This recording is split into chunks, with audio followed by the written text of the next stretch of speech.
स्वागत है आपका the Hindu daily current affairs discussion में।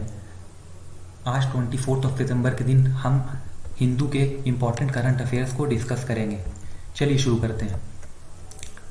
पहली news United nation conference on trade and development से है। इन्होंने इंडिया के जीडीपी ग्रोथ को 2020 के लिए 5.9% प्रिडिक्ट किया है। इनका कहना है कि इंडिया की जो जीडीपी ग्रोथ है वो 5.9% से कॉन्ट्रैक्ट करेगी। इसके अलावा इन्होंने 2021 में भारत की ग्रोथ को 3.9% प्रोजेक्ट किया है। ये जो प्रिडिक्शन है वो ट्रेड एंड डेवलपमेंट रिपोर्ट में पब्लिश हुई है। चलिए अगली न्यूज़ की तरफ बढ़ते हैं। उत्तराखंड गवर्नमेंट ने एक मेमोरेंडम ऑफ अंडरस्टैंडिंग साइन किया है आईटीबीपी के साथ, ताकि वो प्रमोट कर सके एडवेंचर टूरिज्म को टिहरी लेक में। ITBP Indian Tibetan border police है जो कि उत्तराखंड में टूरिज्म डिपार्टमेंट ने जिनके साथ मेमोरेंडम ऑफ अंडरस्टैंडिंग को साइन किया है। इनका काम प्रमोट करना है एडवेंचर स्पोर्ट एक्टिविटी और टिहरी लेक में।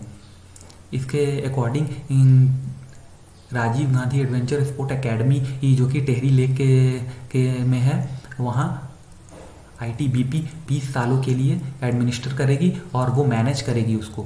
इसके अलावा आईटीबीपी 200 से ज़्यादा कैंडिडेट को वहाँ ट्रेन करेगी, जिसको कि स्टेट गवर्नमेंट और टूरिज्म गवर्नमेंट हर साल फ्री ऑफ कॉस्ट सेलेक्ट करेगी। इसमें इम्पार्ट की जाएगी ट्रेनिंग को, जैसे वाटर स्पोर्ट्स जैसे ट्रेनिंग होगी, जैसे कि sailing, paragliding, water rescue and life saving course. इसमें पर्सनल को और स्टेट पुलिस फोर्सेस को as well as local youth को भी ट्रेन किया जाएगा। अगली न्यूज़ रेलवे से है। रेलवे का प्लान है कि वो 100% इलेक्ट्रिफिकेशन करे इसके ब्रॉड गेज रूट को 2023 तक। इंडियन रेलवे ने ये एक टारगेट सेट किया है ताकि वो 100% इलेक्ट्रिफिकेशन कर सके इसके गेज रूट का। ये इंफॉर्मेशन रेलवे मिनिस्ट्री के द्वारा पीयूष गोयल जी ने रिटन में राज्यसभा में अनाउंस की। अगली न्यूज़ डिफेंस से है। डिफेंस ने सक्सेसफुली टेस्ट किया है fire high speed expendable aerial target heat, जिसकी फुल फॉर्म है, उसको सक्सेसफुली टेस्ट किया है। अभ्यास जो है वो एरोनॉटिकल डेवलपमेंट इस्टेब्लिशमेंट के द्वारा डेवलप किया गया है। अभ्यास का काम क्या है? ये टारगेट करती है evaluation of various missile system को। अगली न्यूज़ पीएम मोदी जी के बारे में है। पीएम मोदी को टाइम मैगजीन ने दुनिया के 100 सबसे इन्फ्लुएंशियल पीपल के लिस्ट में शामिल किया गया है। इस लिस्ट में उन लोगों को शामिल किया जाता है जैसे कोई आर्टिस्ट हो या पायनियर हो, लीडर हो, टाइटन और आइकन। ये 5 कैटेगरी में लोगों को नॉमिनेट किया जाता है।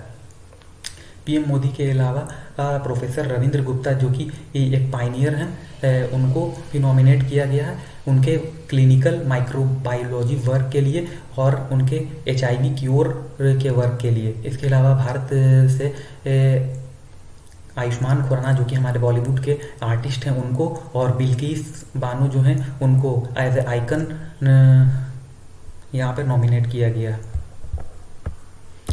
अगली न्यूज़ RBI ने AK दास को अपॉइंट किया है as a new administrator of PMC bank.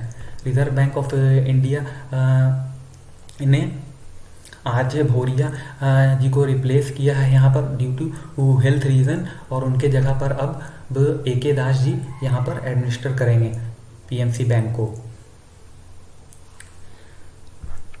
चलिए अगली न्यूज़ देखते हैं। अगली न्यूज़ माली से है। माली के जो फॉर्मर डिफेंस मिनिस्टर थे तो उनको इंटरिम प्रेसिडेंट के लिए नॉमिनेट किया गया है और वो 25 सितंबर 2020 को वो अपने ऑफिस का चार्ज लेंगे। उनकी उम्र 70 साल हो चुकी है और वो इंटरिम प्रेसिडेंट के तौर पे 18 महीनों के लिए इस पोस्ट पे अपॉइंटेड होंगे।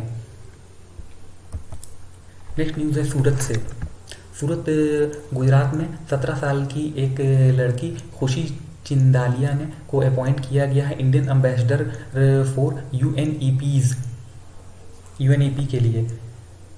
यूएनईपी क्या है? यूनाइटेड नेशन एनवायरमेंटल प्रोग्राम है जो कि इको जनरेशन के लिए ये प्रोग्राम किया जाता है। इसमें जो खुशी जी हैं, इनका रोल अवेयरनेस फैलाना होगा अबाउट क्लाइमेट चेंज और लोगों को इन्वायरमेंट के बारे में जागरूक करना, और जो उनको इन्वायरमेंट को संरक्षित करने के लिए यहाँ पर लोगों को वो प्रोत्साहित करेंगे। इनका काम जो होगा वेरियस अवेयरनेस प्रोग्राम के लिए होगा, और ये 2021 फरवरी तक इस पोस्ट पर अपॉइंट होंगे तक। अगली न्यूज़ है रोमिला थापर। इनका नाम तो आपने सुना ही होगा। इनकी एक बुक आ रही है वॉइस ऑफ डिसेंट, उसी के बारे में ये न्यूज़ है। ये फेमस बुक ऑथर भी हैं और हिस्टोरियन भी हैं। रिलायंस ने अपनी 1.2% इक्विटी जो है वो KKR को सेल कर दी है।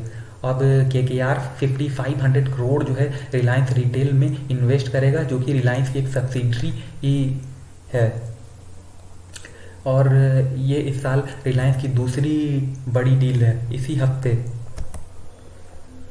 अगली न्यूज़ भी DRDO से है। DRDO ने सक्सेसफुली लेज़र गाइडेड ATGM को टेस्ट किया है, और इसके लिए हमारे डिफेंस मिनिस्टर राजनाथ सिंह जी ने DRDO को कॉन्ग्रेचुलेट भी किया है।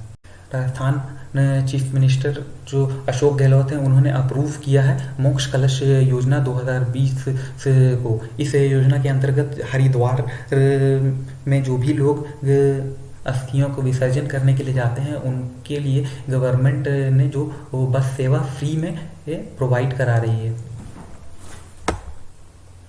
और इसकी नोडल एजेंसी जो है वो Rajasthan state road transport corporation के अंडर आएगी, और डिपार्टमेंट ऑफ फाइनेंस ऑफ देवस्थान डिपार्टमेंट इसको मैनेज करेगी, और सारे के सारे पेमेंट और ऑल जितने भी एक्सपेंसेस है वो इसी के अंडर आएगी।